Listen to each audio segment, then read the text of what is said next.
بذكر الله ترتاح القلوب وتنزاح المتاعب والكروب.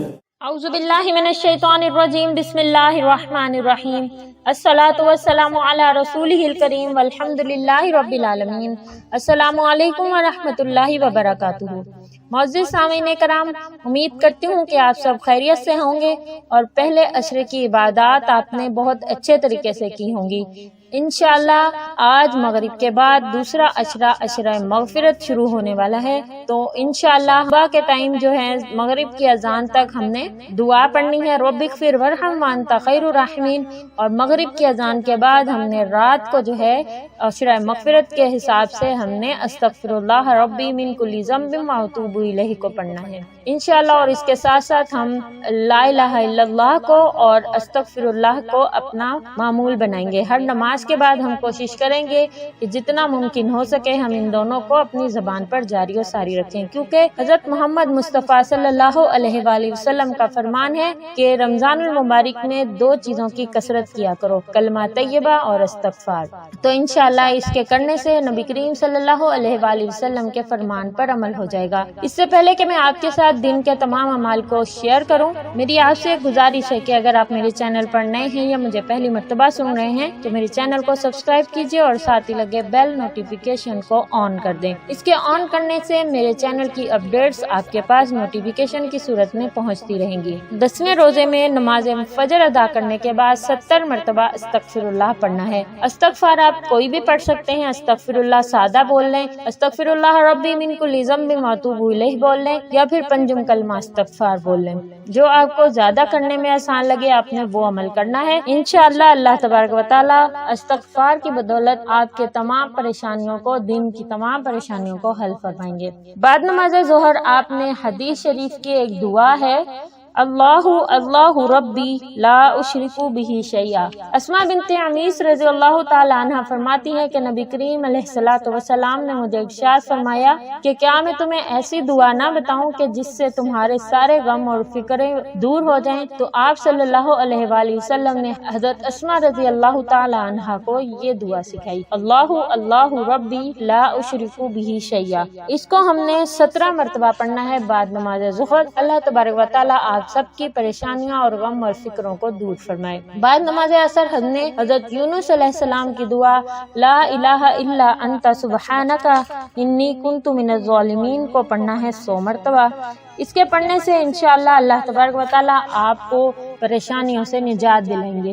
دل میں یہ ارادہ کریں کہ جس طرح سے اللہ تبارک و تعالی آپ نے حضرت یونس علیہ السلام کو مچھلی کے پیٹ سے رہائی عطا فرمائی، اسی طرح ہمیں بھی غموں اور پریشانیوں سے رہائی عطا فرما دیں. انشاءاللہ اللہ پاک ہماری دعاؤں کو سننے اور قبول کرنے والا ہے. اب بعد نماز مغرب دوسرے عشرے کا آغاز ہو جائے گا انشاءاللہ. تو اللہ سے دعا ہے کہ اللہ تعالی ہم سب کے گناہوں کو معاف فرمائے، اللہ تعالی ہم پر اپنی رحمت کرے. تو آپ نے بعد نماز مغرب استغفر اللہ الذی لا الہ الا هو الحی القیوم واتوب الیہ کو پڑھنا ہے. یہ دعائے نجات بھی ہے، یہ ہمیں غموں اور فکروں اور مصیبتوں پریشانیوں سے نجات بھی دلاتی ہے. تو اللہ سے دعا ہے کہ اللہ تعالیٰ دوسرے عشرے کی بدولت ہم سب کے گناہوں کو معاف فرمائے، ہم پہ نظر کرم فضل و کرم عطا فرمائے.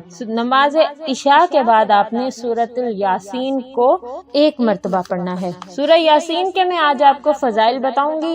سورۃ الیاسین پڑھنا کس قدر فضیلت اور اہمیت کا حامل ہے. حضرت انس رضی اللہ تعالیٰ عنہ سے روایت ہے، فرمایا کہ رسول اللہ صلی اللہ علیہ وآلہ وسلم نے ارشاد فرمایا کہ ہر چیز کے لیے دل ہوتا ہے اور قرآن پاک کا دل سورۃ الیاسین ہے، اور جس شخص نے سورہ یاسین کی تلاوت کی تو اللہ اس کے لیے 10 بار قرآن پاک پڑھنے کا ثواب لکھے گا. سبحان اللہ، دیکھیے کتنی بڑی فضیلت کی بات ہے کہ ہم صرف 1 مرتبہ سورۃ الیاسین کو پڑھیں گے تو اللہ تبارک و تعالی ہمارے لیے 10 قرآن پاک کے ثواب عطا فرمائیں گے.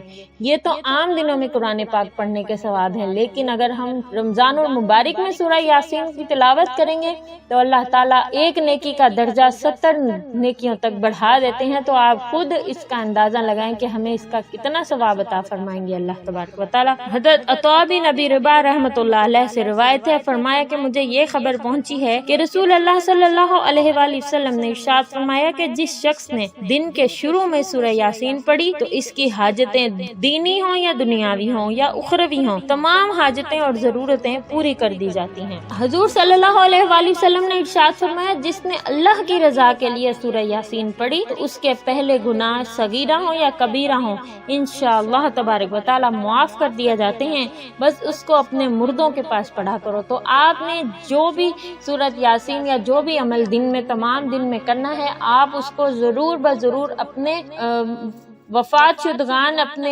پیاروں کے لیے جو اس دنیا سے رخصت ہو چکے ہیں ان کو اس کا ثواب پہنچائیں، کیونکہ ہر نیکی کا ثواب چونکہ 70 گنا زیادہ ملتا ہے، تو آپ کے کم عمل کا ثواب بھی زیادہ ہو کر ان کے پاس پہنچتا ہے، وہ بہت زیادہ خوش ہوتے ہیں۔ گھر کے جو آپ کے مرد حضرات ہیں ان کو بھی اس بات کی تلقین کیا کریں کہ کم از کم جمعے کے دن ضرور بضرور قبرستان کا چکر لگایا کریں، اس سے آپ کے جو پیارے ہیں وہ اس سے بہت زیادہ خوش ہوتے ہیں۔ رات کو پڑھنے کی جو فضیلت ہے، حضرت ابو ہریرہ رضی اللہ تعالی عنہ فرماتے ہیں کہ رسول اللہ صلی اللہ علیہ وآلہ وسلم نے ارشاد فرمایا، جس نے کسی رات میں سورہ یاسین پڑھی تو وہ اس حال میں صبح کرے گا کہ اس کی بخشش ہوئی ہوگی۔ سبحان اللہ، اتنی آسان ہے اللہ تبارک و تعالیٰ سے اپنے گناہوں کی بخشش کروانا۔ آپ سورہ یاسین کو پڑھیے، ان میں سے کوئی بھی نیت کر لیں، انشاءاللہ آپ کو آپ کی نیت کے بقدر ضرور اللہ تعالیٰ عطا فرمائیں گے۔ آپ کو امید کرتی ہوں کہ آج کے اعمال آسان لگیں گے، انشاءاللہ آپ اس کو خود بھی کریں گے اور دوسروں کو بھی کرنے کا کہیں گے۔ مجھے بھی اپنی دعاؤں میں یاد رکھیے گا۔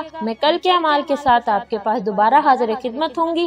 دعا کے ساتھ اجازت چاہوں گی کہ اللہ تبارک و تعالیٰ آسانیاں عطا فرمائے اور آسانیاں تقسیم کرنے کا شرف عطا فرمائے۔ السلام علیکم ورحمۃ اللہ وبرکاتہ۔